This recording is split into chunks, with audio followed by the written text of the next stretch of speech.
Oak, have you heard of Transition Town? No, I have It's a not. movement that began maybe 5-6 years ago in the UK. It's called Transition Town, and to me, it's a really interesting example of creativity applied to some of the challenges we've been talking about.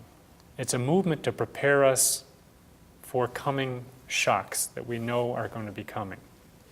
Specifically, shocks from climate change, peak oil, in other words, running out of oil at some point, and economic collapse. There are several things that are sort of threatening us as a society that we know we're going to have to deal with sooner or later.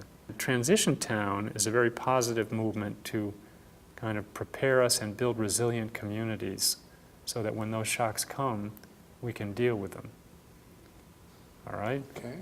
And so their philosophy is, if we wait for the government, it's going to be too long. We can't wait that long.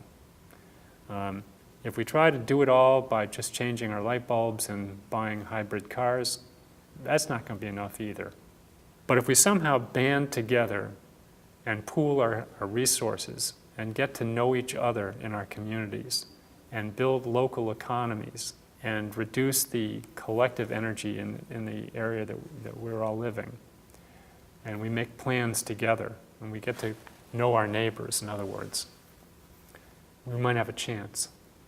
And this is it's a social experiment, really. No one knows if it's going to have the impact that we're going to want, but it's a great try, and people are having fun with it. And there are over 400 transition towns now in the United Kingdom, but in the United States there are maybe 150, because it started here a little bit later. It came over here after. In my own town, there was a transition initiative started by some high school kids. And they put an announcement on the community bulletin board, said, we're having a meeting to talk about Transition Falls Church, and anybody's welcome to come and plan.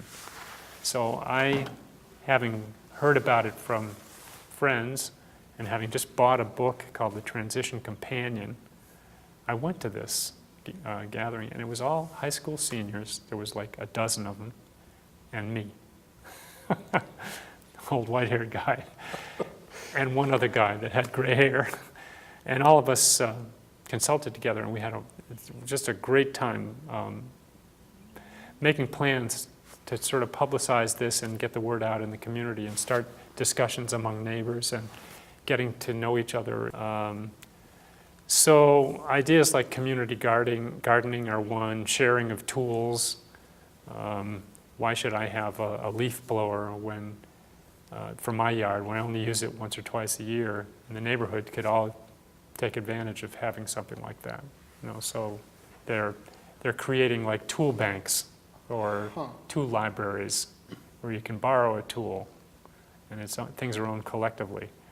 But there's a whole effort underway in many of these transition towns to create what they call an energy descent plan. It's how to lower the energy use in the community. So they get together and they establish a baseline. Well, how much energy are we actually using now? If we don't know that, we better start figuring that out, because then you can measure progress against where you are now. And then, all right, what are the different ways that we can cut down on energy use? Are there ways that we can economize on how we're using energy in the town? It's kind of a hopeful movement called Transition. I think it's got some pretty good potential.